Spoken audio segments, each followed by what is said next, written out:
Oh, there was a hole in that fence.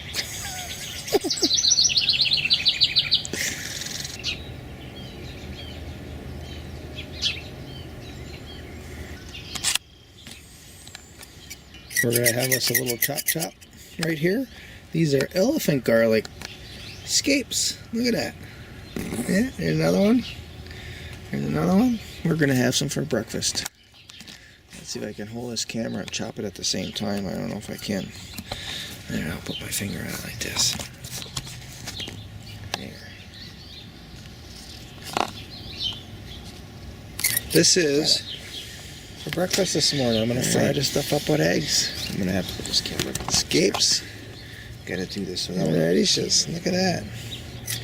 And by taking these scapes off, we're also going to encourage more growth into the bulb. Another one over here. Four is enough for this morning. Now look at this. Yeah. And we have what's happening are the first elderberry blossoms of the year. Bush cranberries.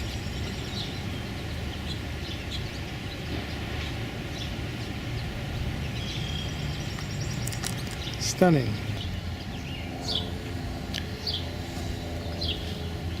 There's another garden enemy.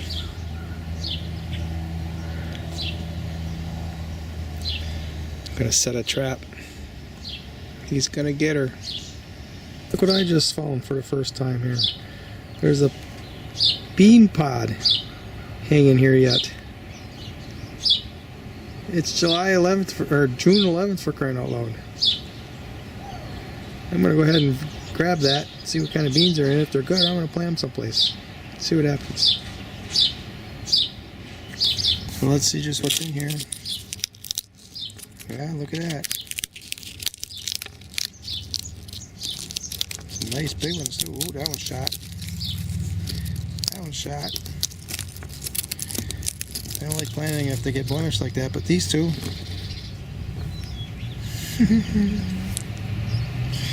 That's funny. Let's see, where can I plant them? I gotta think.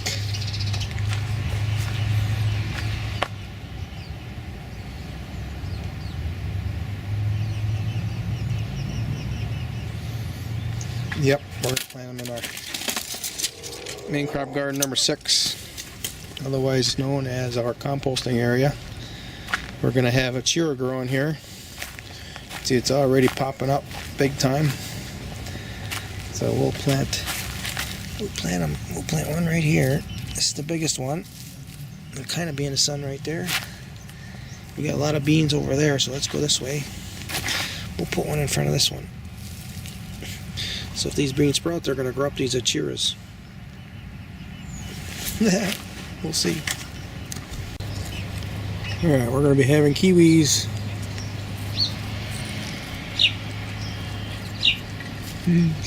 They're all over. Pollinators don't just visit my property. They live here. A bouquet of Arctic beauty blossoms.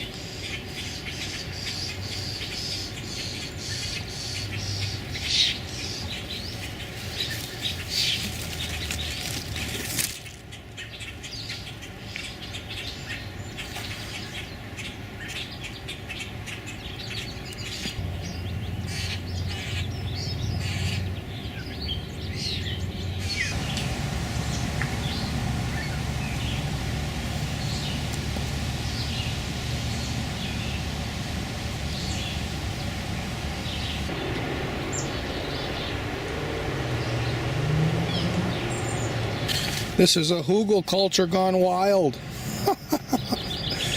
I don't know, I forgot what I planted here, but it sure looks like an apricot. Blackberry, lots of thistles, I didn't plant those.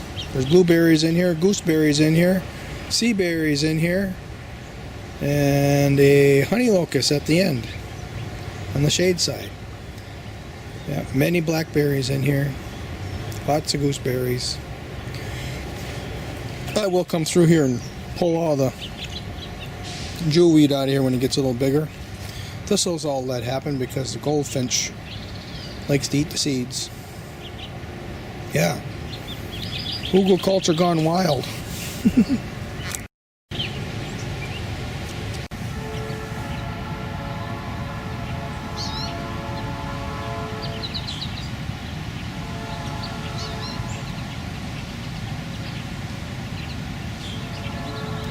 We are setting up to have yet another black raspberry bonanza. Look at that.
Oh, look, the nighttime critters picked all this rhubarb for me.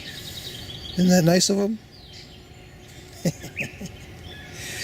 I'll give you my rhubarb tip of the day. That's where I just pull those out of.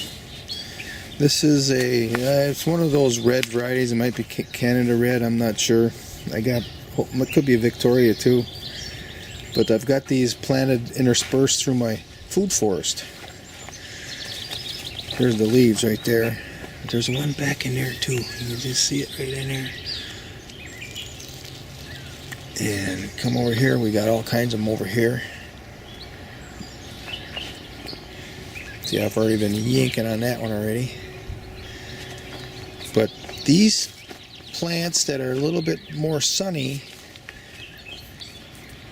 they have more acid in them. They're not as sweet. And these plants here in the dense shade, now it's true they're not growing much of a stalk. They're skinny stalks. Let's grab one here and we'll compare it to one over here that's kind of a bigger one. So this one here gets more sun. You can see the stalks. See the comparison? The stalks are bigger, but then these rhubarbs are more acidy. Being in the shade, they're not only, that's what I cut it apart with right there. Actually, you want to pull the stalk out so that you don't leave, and some of them broke. They're so juicy, some of them broken. You just kind of yank, you pull it out like that. That's the proper way to pull a rhubarb out. But anyways, then I cut the leaves off with that. But anyways, being in the shade, and it's in a dense shade, I have an apple tree here. It also has a grapevine growing in it. And grapes really cast a lot of shade. Here's a grapevine right here, see? And then there's a hazelnut here. And I'm telling you, it doesn't get much sun. It's a smaller plant, but the result is a much sweeter product. Yeah. Now, I don't even use sugar. What we're going to use is bananas. So we'll cook them with bananas. Put some oatmeal in it. Maybe roast some oatmeal for the top of it or whatever. Yeah. Try that, would you?